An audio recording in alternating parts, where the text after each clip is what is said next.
بسم اللہ الرحمن الرحیم۔ السلام علیکم ورحمۃ اللہ وبرکاتہ۔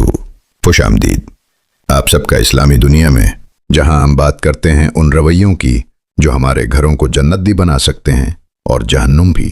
آج کا موضوع نہایت اہم ہے کیونکہ یہ سیدھا ہمارے گھر، ہمارے سکون اور ہمارے کردار سے جڑا ہوا ہے۔ جوائنٹ فیملی سسٹم، ایک ایسا نظام جہاں کئی دل ایک ہی چھت کے نیچے دھڑکتے ہیں، مگر سچ یہ ہے کہ جہاں دل زیادہ ہوں وہاں ٹکراؤ کے امکانات بھی زیادہ ہوتے ہیں۔ سوال یہ ہے کہ اگر گھر کا ماحول تلخ ہو جائے، اگر بات بات پر طنز، مقابلہ، حسد اور بدگمانی جنم لینے لگے، تو ایک مسلمان کا طرز عمل کیا ہونا چاہیے؟ دوستو، گھر صرف رہنے کی جگہ نہیں ہوتا، گھر کردار کی آزمائش گاہ ہوتا ہے۔ اکثر ہم سمجھتے ہیں کہ مسئلہ دوسروں میں ہے، مگر کبھی یہ نہیں سوچتے کہ شاید ہم خود بھی اس تلخی کا حصہ بن چکے ہیں۔ آئیے چند اہم باتوں پر غور کرتے ہیں۔ پہلی بات، زبان کا استعمال۔ گھر کا ماحول اکثر تلوار سے نہیں، زبان سے زخمی ہوتا ہے۔ طنزیہ جملے، بار بار کی تنقید، دوسروں کی کمزوریوں کو اچھالنا، یہ سب آہستہ آہستہ دلوں میں فاصلے پیدا کرتے ہیں۔ یاد رکھیں، نرم لہجہ وہ طاقت ہے جو بگڑے ہوئے ماحول کو بھی سنوار سکتا ہے۔ دوسری بات، موازنہ کرنا۔ جوائنٹ فیملی میں اکثر یہ جملہ سننے کو ملتا ہے، دیکھو فلاں کتنا اچھا ہے اور تم۔ یہ موازنہ دلوں میں حسد اور احساس کمتری پیدا کرتا ہے۔ ہر انسان کا مزاج، صلاحیت اور سفر مختلف ہوتا ہے۔ اگر ہم ہر فرد کو اس کی انفرادیت کے ساتھ قبول کرنا سیکھ لیں تو آدھا زہر وہیں ختم ہو جائے۔ تیسری بات، بدگمانی۔ اکثر ہم بغیر تحقیق کے دوسروں کی نیت پر شک کر لیتے ہیں۔ ایک چھوٹی سی بات کو دل میں رکھ کر ہم اسے بڑا بنا دیتے ہیں۔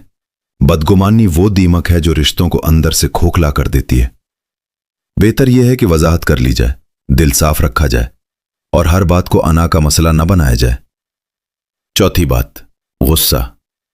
غصہ ایک لمحے کا ہوتا ہے مگر اس کے اثرات برسوں تک رہتے ہیں۔ جو شخص اپنے غصے پر قابو پا لے وہی اصل مضبوط انسان ہے۔ گھر میں طاقتور وہ نہیں جو بلند آواز ہو، بلکہ وہ ہے جو برداشت کر لے۔ پانچویں بات، حسن اخلاق۔ حسن اخلاق صرف باہر کے لوگوں کے لیے نہیں ہوتا، اصل امتحان تو گھر کے اندر ہے۔ مسکرا کر بات کرنا، بڑوں کا احترام، چھوٹوں پر شفقت اور ہر حال میں انصاف، یہی وہ رویے ہیں جو زہریلے ماحول کو بدل سکتے ہیں۔ ایک بات ہمیشہ یاد رکھیں، جوائنٹ فیملی میں رہنا قربانی مانگتا ہے۔ کبھی اپنی خواہش کو پیچھے رکھنا پڑتا ہے، کبھی اپنی انا کو، مگر یہی وہ قربانی ہے جو گھر کو جوڑ کر رکھتی ہے۔ اگر ہر شخص صرف اپنا حق مانگے اور کسی کا حق ادا نہ کرے تو گھر میدان جنگ بن جاتا ہے۔ یہ بھی سچ ہے کہ بعض اوقات ماحول حد سے زیادہ خراب ہو جاتا ہے۔ ایسی صورت میں خاموش رہنا ہی حل نہیں، بلکہ حکمت کے ساتھ بات کرنا ضروری ہوتا ہے، مگر بات کرنے کا انداز ایسا ہو کہ مسئلہ حل ہو، مزید نہ بڑھے۔ ایک گہری بات سن لیجئے، گھر کا ماحول ایک دن میں خراب نہیں ہوتا اور ایک دن میں بہتر بھی نہیں ہوتا۔ یہ روزمرہ کے رویوں کا نتیجہ ہوتا ہے۔ اگر آپ آج سے اپنا لہجہ، اپنا انداز اور اپنی نیت درست کر لیں تو تبدیلی کا آغاز ہو سکتا ہے۔ اب میں آپ سے ایک سنجیدہ سوال پوچھنا چاہتا ہوں، کیا آپ اپنے گھر کے ماحول کو بہتر بنانے کے لیے پہلا قدم اٹھانے کو تیار ہیں؟ یا آپ بھی انتظار کریں گے کہ پہلے دوسرا بدلے؟ نیچے تبصرہ میں ضرور لکھیے، آپ کے خیال میں جوائنٹ فیملی میں سب سے خطرناک رویہ کون سا ہے؟ اور کیا آپ نے کبھی اپنے اخلاق سے کسی بگڑے ہوئے ماحول کو بہتر بنایا ہے؟